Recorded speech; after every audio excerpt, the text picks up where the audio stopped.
Hello all heroes and welcome back to Invincible Guarding the Globe, and today we're going to be doing what I'm referring to as the third and final part of the intermediate guide, talking about GDA Ops. Now, GDA Ops are this right here on this page. It's basically a big chunk of the idle gameplay, where you chuck your heroes into various levels here with various times and various rewards. For example, Train and Gain is a 2-hour event, so every 2 hours you will get rewards and then you can restart the mode. Same goes for Downtown Destruction, except it's 4 hours, etc., varying depending on which is which. Now, you would be forgiven for thinking this is more of a beginner guide because the GDA Ops you unlock pretty quick. However, in addition to talking about what GDA Ops you should prioritize, we are going to do some brief overviews of the teams you can use to really succeed in these ops. So, there are 4 ops that you really want to focus on, in my opinion. First of all, this is heavy, because it actually just straight up gives the currency to upgrade all your ops. Every single one of them, minus Schools Out because that one doesn't have upgrades, uses the green currency that you get in mass from the This Is Heavy op. It's a longer one. I think it's like 8 hours if I'm not mistaken. But yeah, you want to give this event some love because you need the currency. You just straight up do. After that, Train and Gain and Downtown Destruction should be your 2 priorities. It is really anyone's guess which one is considered the higher priority. I will say my blue XP tends to run out faster than my pink XP. That's just me, though. I don't know why that happens. I really couldn't tell you. But these are both kind of equal in value. You kind of want to hit them both, if we're being totally honest. And then, on kind of the later end of the spectrum is the well done GDA op that gives you the molecular enhancement. I always have the hardest time with that one. The molecular enhancements that you need for skilling up your characters. Now, there are 2 farm teams that I have found a great deal of success in. First of all is this team, Train and the team I'm currently using, I should say, on Train and Gain. You'll notice what we have here is a Universa. We have 2 level 1 Agent Spiders. We have a Flaxen Leader, and we have a Russ. Now, the 2 easiest ones to understand are, of course, the Flaxen Leader and Russ. They are strictly for support purposes. Flaxen Leader's Elite Plus ability will just straight up increase the rewards you get from an op by a percentage. I mean, more XP is more XP. What can I say? Russ, the reason he's here is actually his passive ability if you do give it a little bit of leveling. His main skill here, Attack All Humans, it starts out just giving allies lifesteal when attacking humans, which is okay. But once you get to around level 5 or 6, you get an invader buff that increases their attack. And what invader do we specifically care about? Miss Universa. Miss Universa here is the... You know, I didn't mean to make a Miss Universe joke there, but it just kind of happened. She's the cornerstone of the team. She will literally be doing 99% of the damage, with Russ chipping in a little bit here and there. Specifically because of this, Tripping the Life Fantastic, where every time she performs a crit, she basically hits the entire team, and on the lower waves can even just straight up wipe out an entire wave in one shot. Now, why does this work? Because of this ability right here, Energy Transfer. Universa increases her critical chance by 10% for each last line of defense ally defeated during the battle. Here's the thing with this. I'm not seeing that it has any kind of limit per se. Like, it doesn't, like, time out, if I'm not mistaken. So if a last line of defense ally perishes in the GDA op, she just permanently gets crit. So, to facilitate this, we have 2 level 1 Agent Spiders who will constantly die. But once we get to the higher levels and they're not all just falling like paper, they will perish quick. Real quick. And it's going to crank up her crit rate to basically guaranteed levels. And she will basically constantly fry the entire team, no matter what. And with her just raw amazing stats, her AoE strikes, and Russ's power boost he's giving her, I mean, even right now, she's just mopping waves like it's nothing.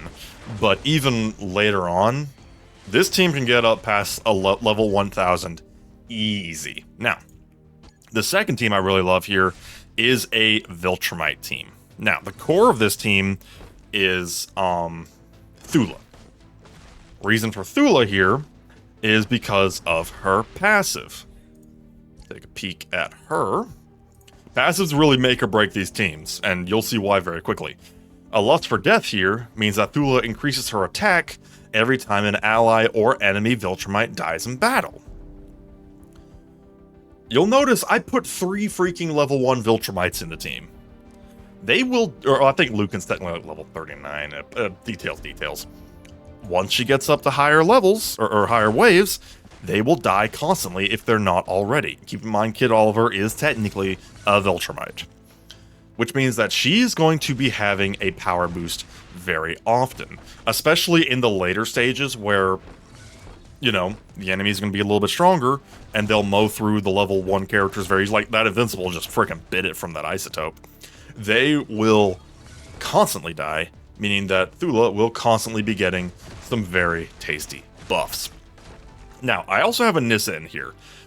Anissa is not strictly necessary, per se, but I like using her especially in this particular op because of her passive that decreases humans' defense based on her attack stat. And most of the characters in here are human. You'll notice they're all criminals, and if I'm not mistaken, the vast majority of them, if not all of them, are human. Let me actually...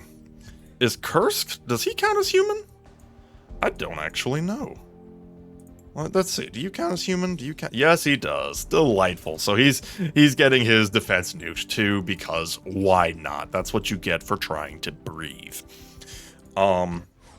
It works particularly well, but honestly, minus the Anissa passive that requires humans, a Thula Viltrumite slaughter team works just fine in just about anywhere.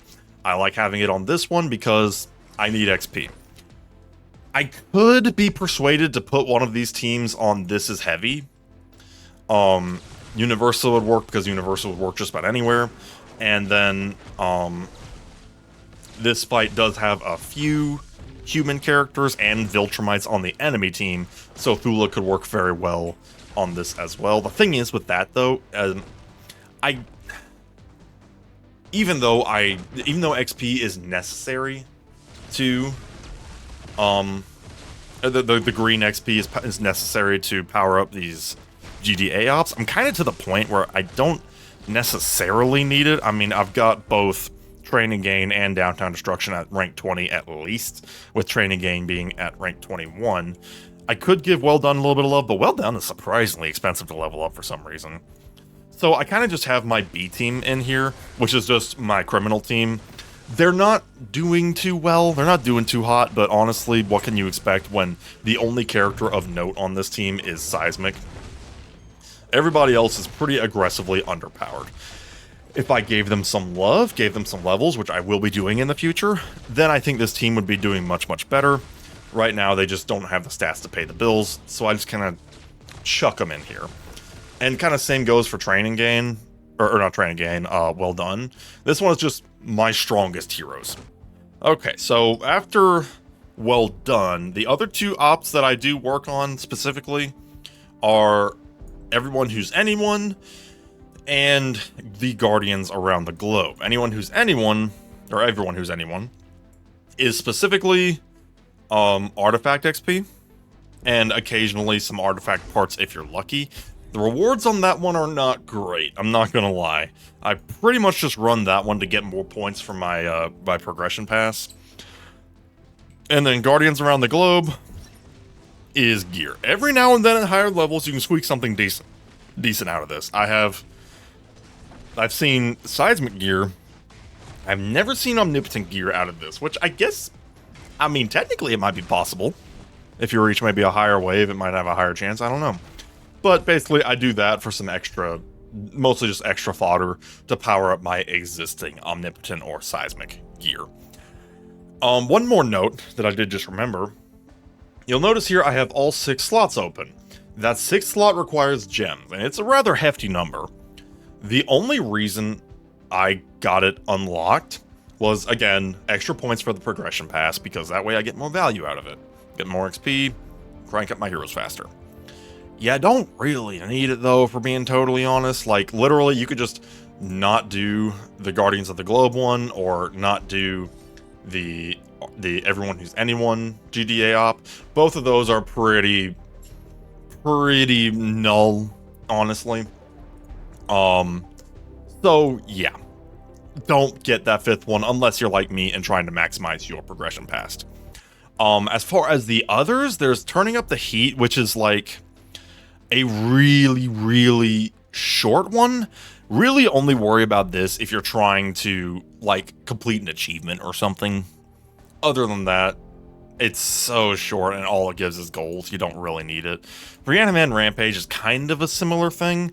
This one actually does give both kinds of XP, and if you give it some love, it can actually be pretty profitable. The problem is that 30-minute timer requires you to check on it early and often, otherwise you are losing value by the truckload. So I just don't worry about it. You can see I've only got it like rank 6. I have not given it a single bit of love since day 1. But yeah, so that is GDA Ops pretty much explained with some potential teams. I cannot think off the top of my head of other teams you could run that are like super synergistic. Outside of like the Thula team, the Thula core team, the Universa core team, there are a couple min-maxing things you can do. If you want additional tips, go to the Discord. I've said it before, I'll say it again. The Discord is a fantastic source of players willing to help you out. Would highly recommend it because they might have some team ideas that I might not have. But we will wrap it up there. Let me know down in the comments below if these guides have helped you, and we shall see you next time. Have a good one.